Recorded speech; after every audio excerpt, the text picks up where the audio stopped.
Good morning, students of class 12. Today it is the chapter of Flamingo, third chapter. It is Deep Water, composed by William Douglas. It is the first video that I will tell you about water phobia. Really, a child has. It is the story of such a judge who really lived at the post of a justice.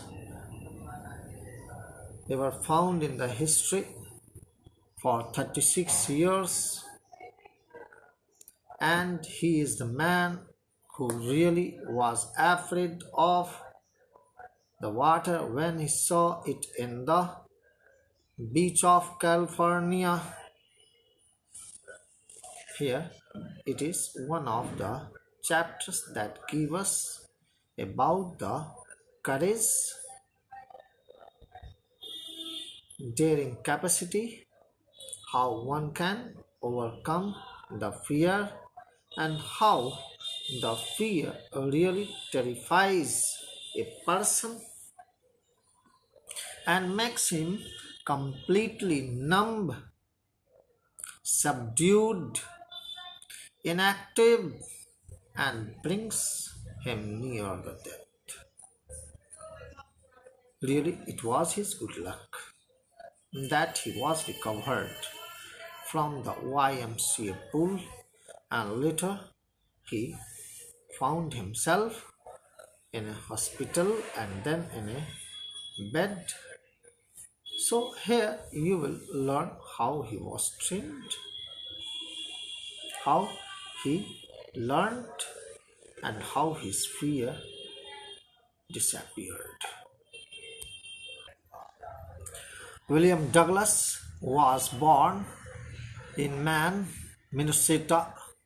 After graduating with a Bachelor of Arts in English and Economics, he spent 2 years teaching high school in Yakima.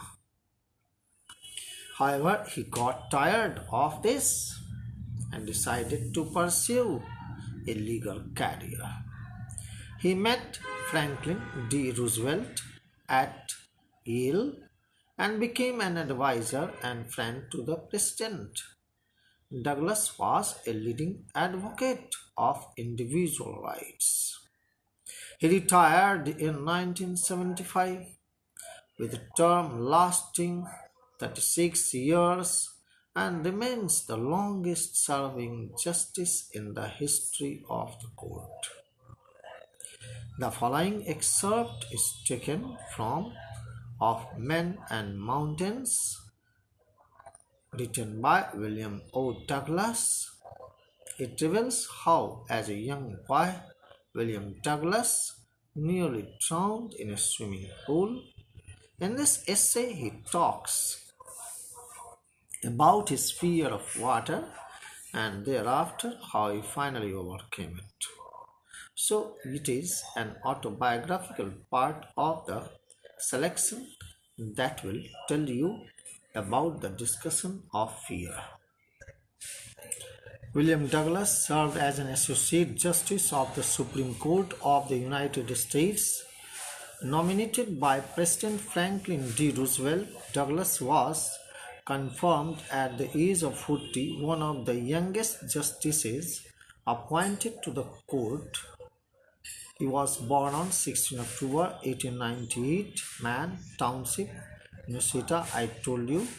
Died on January 19, 1980, Bethesda, Maryland, United States. Spouse Kathleen Hefferman, 1966 to 1980. She lived. John Martin, yes, married, 1963 to 1966. Children William Douglas, Mildred Douglas. Education Davis High School, Whiteman College, Columbia Law School. This is the book of Men and Mountains, from which this excerpt has been taken. Others, Go East, Young Man, and My Wilderness.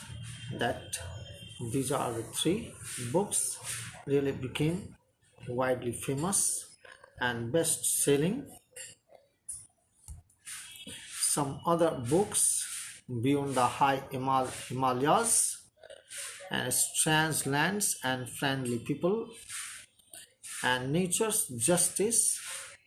The year of publications, when published, it is written.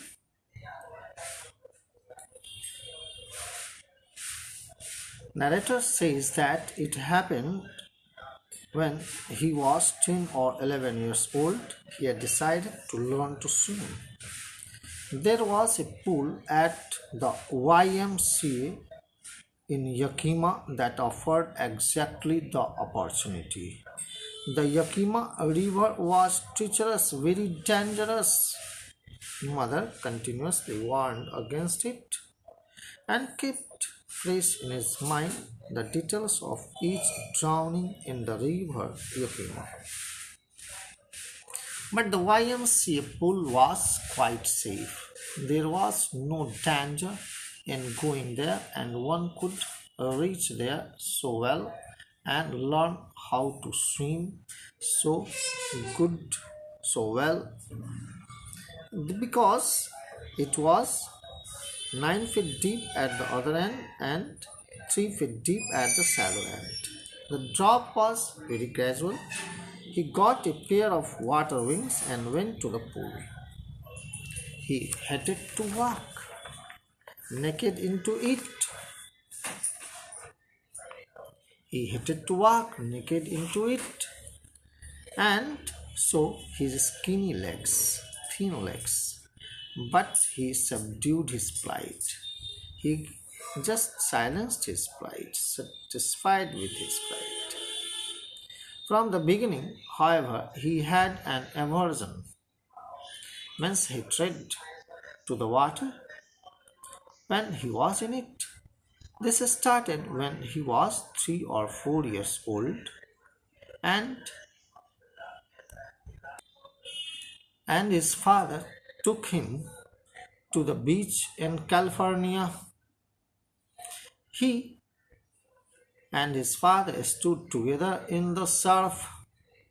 He hung on to him, yet the waves knocked him down and swept over him.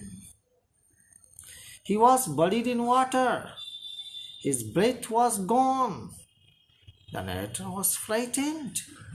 Father laughed amusingly, but there was terror in his heart at the overpowering force of the waves. His introduction to the YMCA swimming pool revived unpleasant memories and stirred childish fears. But in a little while he gathered confidence. He paddled with his new water wings, watching the other boys and trying to learn by aping them. Aping means imitating them.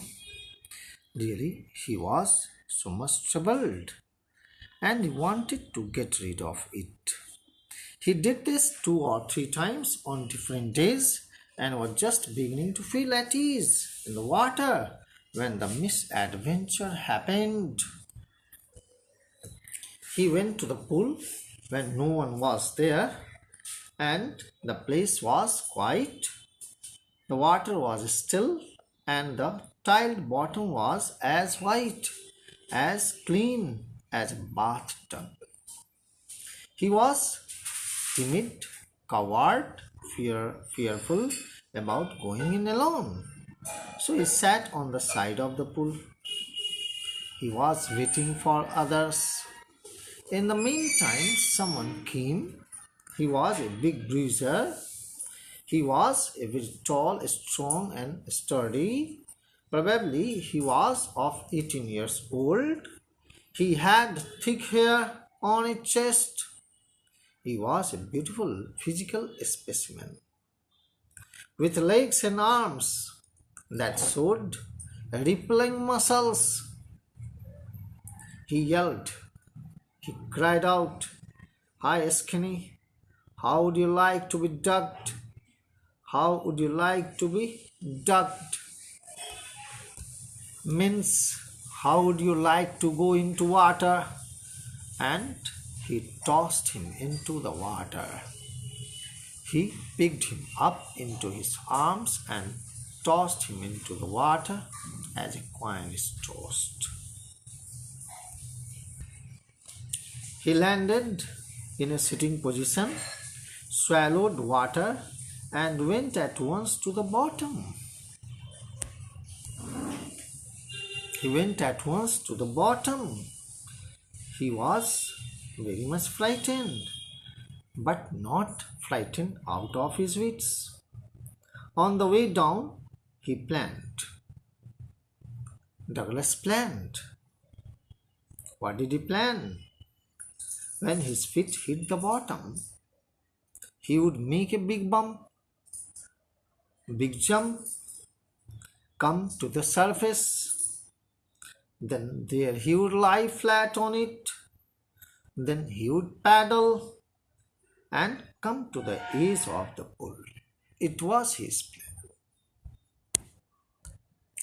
But it did not happen.